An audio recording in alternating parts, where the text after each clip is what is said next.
What's up, Pitt fans? Welcome back to another Pitt mailbag here on the Post-Gazette Sports Now YouTube channel and podcast network. He is Chris Carter.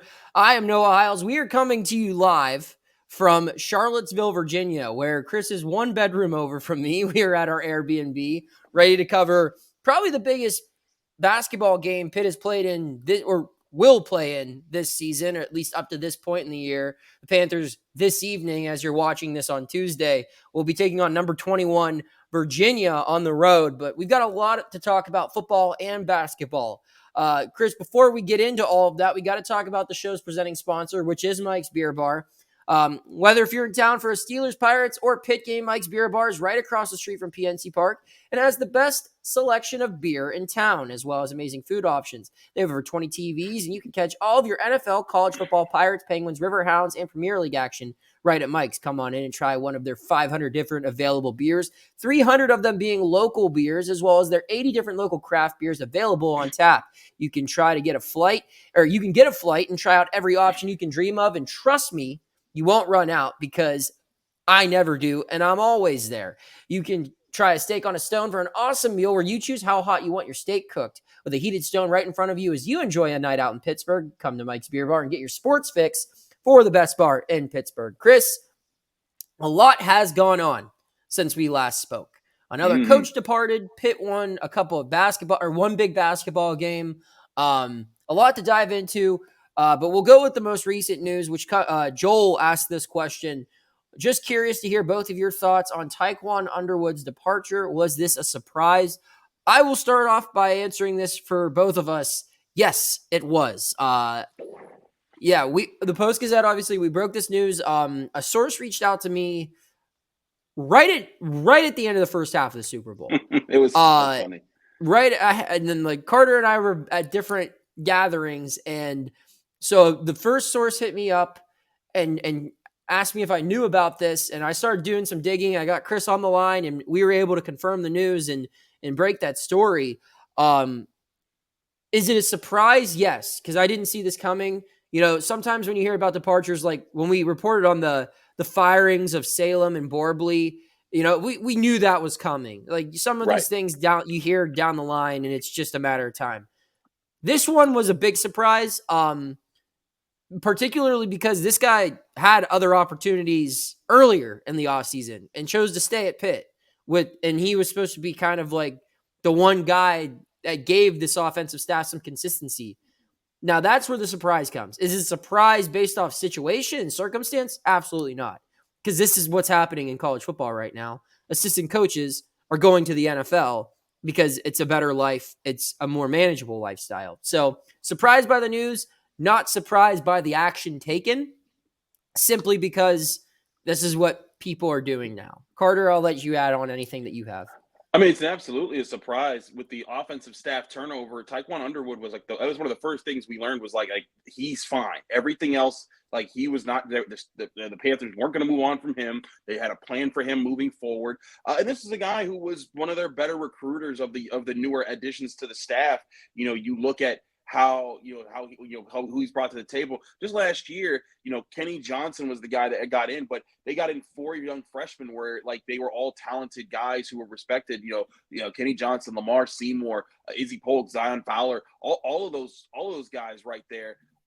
Those were all players who you could see and say like, hey, if 2 of those guys hit, those are 2 playmaker wide receivers that Pitt has down the line.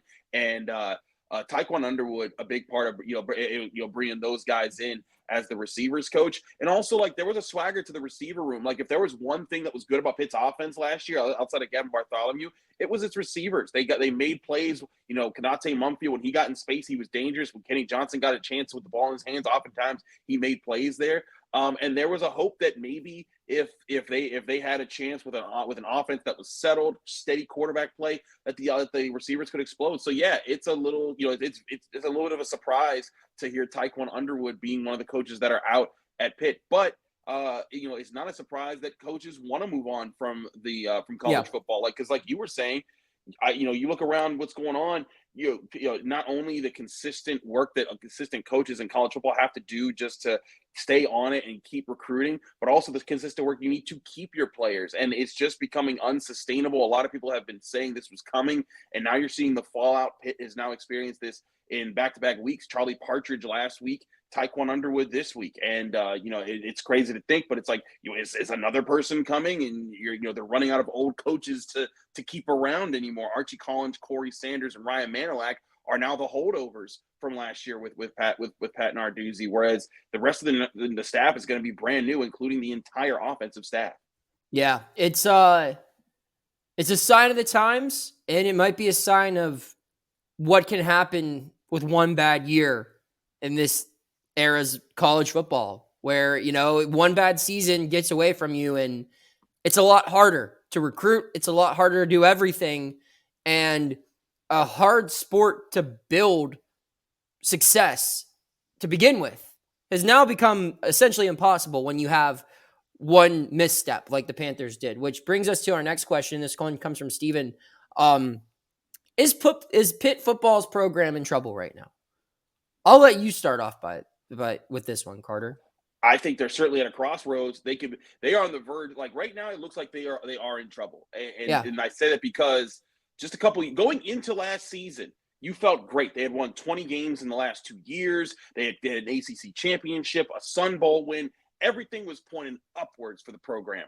And then 1 3-9 season, and now you're missing your defensive line coach, who was deemed as the best defensive line coach in all of college football. The young wide receiver coach, the pass game coordinator you had in that you thought was going to help, put your offense on the right path. He's out the door, and you don't know what you have next year. Last year, a big part of the past few years, a big part of Pitt's defense has been built on cornerback play. All those cornerbacks are gone as far as the guys who have started. They're going to be needing a lot of guys stepping up at a lot of positions, and now you're going to be doing that without the stability that you've had under Pat Narduzzi's tenure for the past 9 years. I mean, you've had Andre Powell, Tim Salem, Dave Borbley, Charlie Partridge, all those guys, staples in this program. And even though Underwood's only been here for 2 years, in Pittsburgh, that's still big. That's still like a guy that was looking to be a bigger part of your program gone. So yeah, you know what? Because here's the thing: if this year goes south, if this is not a 7, 8, 9 win season for the Panthers, I think there's going to be a lot of people looking around, and they're not going to see the stability that this program has had under Pat Narduzzi for most of his tenure, and it could risk losing some of these players that have been committed to the program. Some of these 4-star guys, Jasir Whittington, Francis Brew, all these guys that they've had committed that are like waiting their turn. Isaiah Neal, what are they going to say when they don't see the position coach that recruited them still at the program and they're struggling? It's at a crossroads. They got to prove it now, Noah. Yeah, I just kind of look around, and what is there to be optimistic right now? Yeah. About what is there to be encouraged with Pitt right now? You could point at what they did in the portal. I think they made some big moves there, but the two main selling points for Pitt football over the last 5-6 years and their success that they've had as a program were stability and Charlie Partridge. Those were the two things that brought a lot of people here. It's, hey, come here. We're typically going to be a team that wins at least 8 games. We're going to develop you. And especially if you're a defensive lineman, we're going to develop you into an All-American. And they don't have those things right now. They proved to be vulnerable. And by going 3-9 last year, their whole coaching staff is totally different. They have, like you said, they have 4 turnovers right now, and it's on the defensive side of the ball. And the offensive staff, as it currently stands, none of these guys have had a notable Power 5 job. Yeah. I think the offensive line coach worked at Florida for like a season as an analyst or something. And I'm not discrediting these guys, but that's a tough sell for recruiting. Yeah. And so you got a whole new offensive nucleus that's got to learn how to recruit at the Power 5 level for the first time. And let's be real, this program doesn't have the same resources as the teams it's going to be competing against. It's going to have a very tough time trying to sell what it's coming off of, a 3-9 season with not a lot of finances to offer to back that up. And while, yes, they have some intriguing talents within the program, a lot of those guys are very young and very unproven. They probably lost their best overall prospect on the defensive side of the ball to the portal this last year with Sam Okunlola. I don't think that anyone really had a bigger upside as far as years remaining and overall talent than him. He's gone. You look on the offensive side of the ball. Sure, there are some nice pieces there. Rodney Hammond Jr., Konate Mumfield, of course, Gavin Bartholomew. But they haven't been able to figure out how to get these guys to maximize their potential in 2 years. Why are we sitting here believing that a new offensive coordinator can do the trick? Maybe he can, but maybe he can't. My problem is there's a lot of negatives right now associated with Pitt football. There's a lot of questions. There's not a lot of sure things as far as roster, as far as coaching, as far as recruiting, as far as resources, as far as recent success. It's bad. It's bad. And the way it gets resolved is by going at least 7-5 next year and saying that was a blip in the road, or a bump on the road, a blip in the radar, and that this is going to be a very young team this upcoming season. And if all of these guys you brought in through recruiting the last couple of years, all these guys you brought in through the transfer portal can come in and make an impact, then that's how this program gets saved. But it's going to be very daunting because I'm not sure the departures are finished yet. Who's to say that a couple of guys Good point. Who's to say that some guys don't leave after spring ball? Like you said, Carter, most of the talented players on this team, the high-end guys that came in through the portal or recent high school recruits, the assistant coaches that recruited them are no longer here. And they can go make more money elsewhere.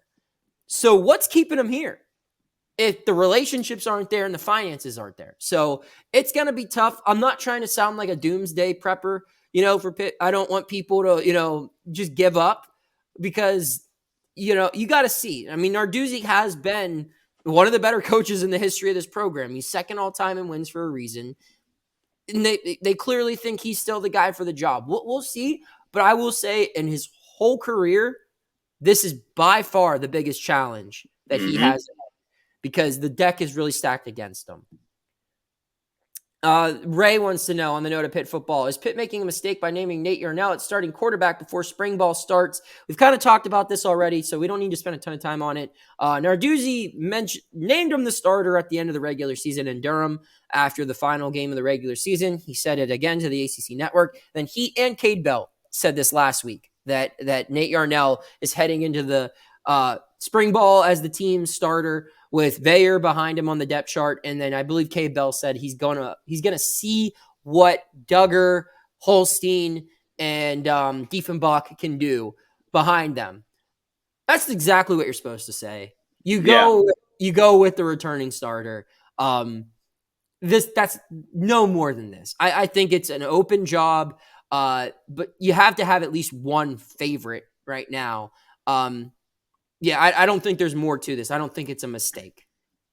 Yeah, it's not a mistake because also, like you said, I think it's not as in stone as people might think that it is when you hear that. Particularly because when you go into camp, you need a number one. You cannot go into camp with just I don't know, at quarterback. And even if that's how you actually are, like you need to go in for the reps' sake. Hey, Nate, you're with the ones. And even if Christian Bayer's right in with him and saying, hey, you get the first rep with the ones, but Christian, you're also going to get rep with the ones. You still need a guy who's going to take those first reps. And if Pitt wants to make it so that those guys are more interchangeable, that's fine. But you need to come out and say who is the starting quarterback to start spring ball, and that's why that is. Now, if they stick with Nate Yarnell because regardless of results, that's when we could say something's a mistake. But based off of the way these guys played last year, Yarnell was the better quarterback at the end of the season.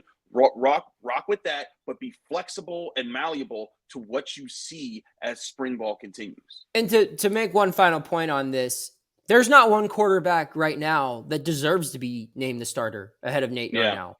Because 3 of the 5 guys on scholarship on the roster have never played a snap in college football. And the only one that's not named Nate Yarnell lost his starting job to Yarnell. So, Veyer, who you can argue might have more talent or whatever, he was benched in place for Nate Yarnell. And Nate Yarnell performed better. And albeit a smaller sample size, but still perform better. So it should be Nate Yarnell right now. But again, I don't know if it's going to stay that way. We'll move over to basketball now. Drake wants to know, who has been Pitt's most important player over the past month? Pitt, of course, winning 5 of its last 6 heading into Tuesday night's matchup against Virginia. Carter, I feel like there's a lot of good candidates for this question. I'll let you answer, though. You can go first. I think it's Jaland Lowe. I really think that he's been a key point for Pitt's offense and defense, really. Because I asked Jeff about him and Bub Carrington's defense, and he talked about how well these guys have taken on the challenge to take on whoever the top guards are that they face. They have prepared, they've scouted, they've applied what they're learning in their scouts to how they defend, and they're getting sharper with it and smarter when they're realizing, like, hey, it's not just about trying to be the better player in the moment, trying to just be more aggressive or something. It's about being smarter. It's about being more prepared and being there. And that's something that Jaland Lowe's done on defense, while also being explosive on offense. He can hit a shot. He can attack the basket. He can create for others by attacking the basket. He's been extremely consistent. So I'd say Jaland Lowe is the best player, or the most important player over the past month, because with his additions to the offense, it opens so many other things up. But I think you'd also have the arguments for a few other players. Yeah, I would, just to be devil's advocate, I would say Ishmael Leggett. I think Leggett, by being so good as the 6th man, has allowed Jaland Lowe to establish himself as the point guard that this team really needed and didn't have in earlier stretches of the year. It's allowed Bub Carrington to kind of get back into his groove as a good scoring guard. It's allowed Blake Henson to do less, and by doing less, he's able to contribute more. And it's allowed Pitt to attack teams with different looks. If it wants to go with that 3-guard rotation, which it rolls with probably 25 to 30 minutes a game, then it can do that. But it can also use some of its size depending on the matchup. It can do a lot of different things. And while Leggett is probably not the high-end prospect that Lowe and Carrington are, I just think what he brings as far as physicality, as far as defending, as far as he's still the team's leading rebounder, and he's done so many different things in so many different games. He hit the big basket right out of the final media break last Wednesday in Raleigh. He had 3 steals against Duke and made some clutch defensive plays. He had 22 points against Wake Forest, including 4 3-pointers. He's a great free throw shooter. He's a good defender. There's a lot to like about him. And it seems like every game he's doing something else, where he's allowed other players to find their defined role, and he can go to Capel and say, what do you need me to be today, coach? And I think that's the value there. So we'll move on now to our final question. This one comes from Johnny. He wants to know, would a win Tuesday night be Pitt's best victory of the season? For reference, Pitt has one other quad 1 victory. This would be their second. And that quad 1 victory was, of course, on January 20th when it beat Duke, number 7 team in the country at that time, in Cameron Indoor Stadium for the first time since 1979. Now, albeit, very impressive win. Duke was without 2 starters in that game. I'm not going to cry boo-hoo for Duke, though, because they replaced those 2 guys in the starting lineup with 5 stars. So they were still loaded. Carter, what says you? Duke, more impressive win, or would this one be more impressive just by looking at how well Virginia is playing right now? I mean, Virginia's playing great right now. I still think that Duke win ranks higher for me, just because I don't care. Like you said, I don't care that they were missing 2 players. Did Kyle Filipowski play? Okay, then they had the guy that they needed to goose crush Pitt time and time again. That's still your top win. But like you were saying, Virginia, they don't lose at home. They've won 23 straight there. And I think this is the win that if Pitt wins this game, they're on the map again. You'll see them start to come up in more bracketology segments, not as guys that are on the bracket already, but they might make the last 4 out after this kind of a win. And then if they can stack wins up on top of this, this is the path that we've been talking about, that if they're going to make it to the tournament, they have to start walking it. And they've walked up to this point. They could, and don't take me the wrong way, they could lose this game and still make the tournament if they win 6 of their last 8. And this is one of those last 8. But if they win this game along with those 6 of the last 8, and then they get, I think one more big win in the tournament over a Duke or a Virginia or a North Carolina, that could be the ticket puncher if that's their 23rd or 24th win to get into the tournament. But this would be another big point to add into their resume. And right now, if you're Pitt, you need everything to add to that. So it's not a must win, but it's if you win this, it changes a lot about your script moving forward. Absolutely. I mean, it's a team. This Duke was the spark. I mean, Yes, that team was dead, and it it was. needed to win that game to create any sort of hope for a season, really. And regardless of what this team goes on to achieve, be it getting to the NCAA tournament or even the NIT, we're going to point back at that Duke game as the moment it turned. However, if this team makes the tournament, the Virginia game is going to be the next step, where they're like, that's going to be the next big moment. And then the third next big moment will probably be in Clemson.